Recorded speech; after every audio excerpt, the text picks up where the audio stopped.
जनाब एक बहुत बड़ा नाम है आपका और जो है आपने बहुत सोशल वर्क काम कर रहे हैं। तो ये बताइए आप खासकर के इलेक्शन लड़ रहे हैं नहीं लड़ रहे कभी?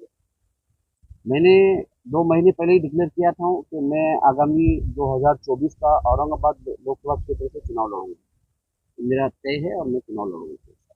अभी जनता को क्या नया चीज क्या नया कर चाहिए कल करें? देखिए, पिछले पिछले जो सांसद रह चुके हैं लोग उनसे नाराज हैं। ये बात मैं नहीं कह रहा बल्कि जनता कह रही है कि जिस तरह से उन्होंने अपने सांसदीय कार्यकाल के अंदर जो जनता की सेवा करनी चाहिए थी उन्होंने उस तरह से सेवा नहीं की, इसलिए मुस्लिम समाज और सभी समाज के लोग उनसे नाराज हैं।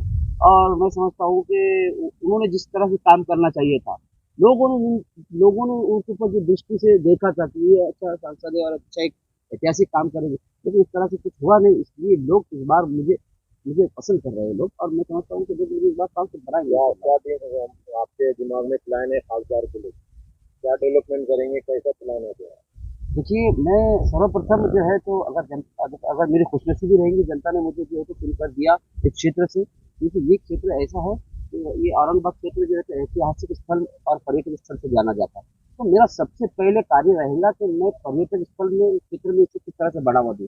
जैसे कि आप जानते हैं कि हजरत औरंगजेब रहमतुल्लाह अलैह यहाँ पर जो है तो उन्होंने जिंदगी के 26 साल गुजारे, और यहाँ पर उनका पीछे ही जो है तो किला अर्क बोल के उनका महल है। मैं चाहता हूँ सबसे पहले अपने सांसदीय कार्यकाल के अंदर में सबसे पहला काम हजरत औरंगजेब रहमतुल्लाह अलैह के महल किला अर्क को जो है तो सुशोभीकरण करूंगा, और नवीनीकरण करके उसको जो है तो एक पर्यटन स्थल के रूप में जो है तो पूरे देश में जो है तो वो जाना जाएगा।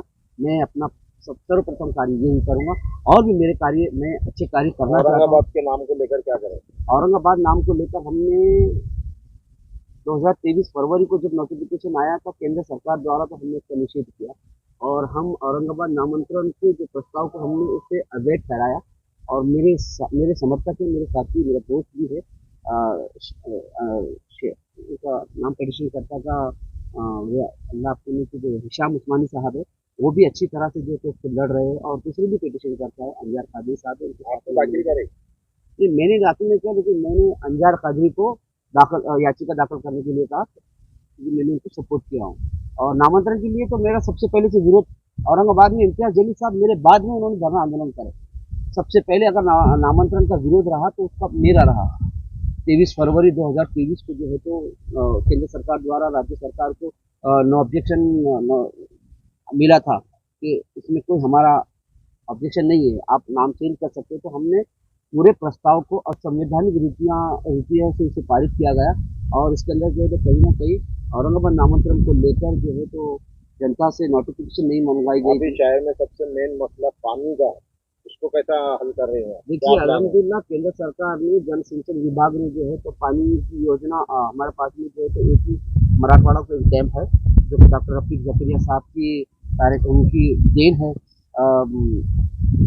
जायकवाड़ी धरण, उन्होंने यहाँ पर जो है तो जायकवाड़ी धरण लाया था। उस जमाने से आज तक की जो पुरानी पाइपलाइन डाली गई थी, उसमें कहीं ना कहीं इम्तियाज जलील साहब ने जो है तो सदन में बात रखी थी, एक जो दूसरा चित्र वो बोलना पड़ेगा। इम्तियाज जलील साहब ने पानी प्रश्न को लेकर सांसद में उठाया था, तभी वो जो है तो पूरी पाइपलाइन चेंज होकर जो है तो नई पाइपलाइन शुरू हो जाएगी। और मैं समझता हूँ कि महानगर पालिका द्वारा जो है तो पानी की समस्या जल्द से जल्द हो जाएगी हज हाउस इंशाल्लाह। बनाने में आपका बहुत संघर्ष रहा, आंदोलन रहा और आपका नाम भी निकाला गया। अल्लाह तो रब्बुल इज़्ज़त क्या का कहेंगे इसके? अल्लाह रब्बुल इज़्ज़त का बहुत बड़ा एहसान है। मैं 1998 से सामाजिक कार्य करता हूँ, और मेरी ज़िंदगी का सबसे बड़ा अगर कोई सामाजिक कार्य है तो वो हज हाउस निर्माण को लेकर जो आंदोलन किया था। और राज्य सरकार ने, जब कांग्रेस की गवर्नमेंट थी, पृथ्वीराज चौहान साहब जो है तो मुख्यमंत्री थे, आरिफ नकीम साहब जो है तो वक्फ मिनिस्टर थे, और उन्होंने मेरे आंदोलन को सीरियस लिया, गंभीरता से लेकर उन्होंने जो है तो आज औरंगाबाद को हज हाउस दिया। अल्लाह रब्बुल इज़्ज़त का बहुत बड़ा करम है। हम शुक्रगुजार हैं औरंगाबाद के तमाम लोगों का जिन्होंने इस आंदोलन में शिरकत किया था। बहुत सारे लोग थे, आप भी लोग थे उस आंदोलन के अंदर, और वो आंदोलन एक बहुत बड़ा था, गवर्नमेंट को हमारी बात मानना पड़ी थी। वो अल्लाह के लिए काम है, उसके बदले में तो हम अल्लाह ही से मांगेंगे। कोई पार्टी अगर आपको टिकट देती है खासकर लड़ने का अपने जैसे आप खड़ेंगे मैंने पार्टी से? मजलिस इत्तेहादुल मुस्लिमीन से उम्मीदवारी मांगा था। बैरिस्टर असदुद्दीन ओवैसी साहब तक इस बात की जानकारी गई कि औरंगाबाद सांसद क्षेत्र से मैंने उम्मीदवारी मांगा हूँ। इम्तियाज जलील साहब भी बखूबी जानते हैं, डॉक्टर गफ्फार कादिर साहब बखूबी जानते हैं मुझे। मैंने ऑनलाइन भी उनसे टिकट मांगा था, और मैं ये लोग जानते हैं कि मुझे मैंने मांगा था।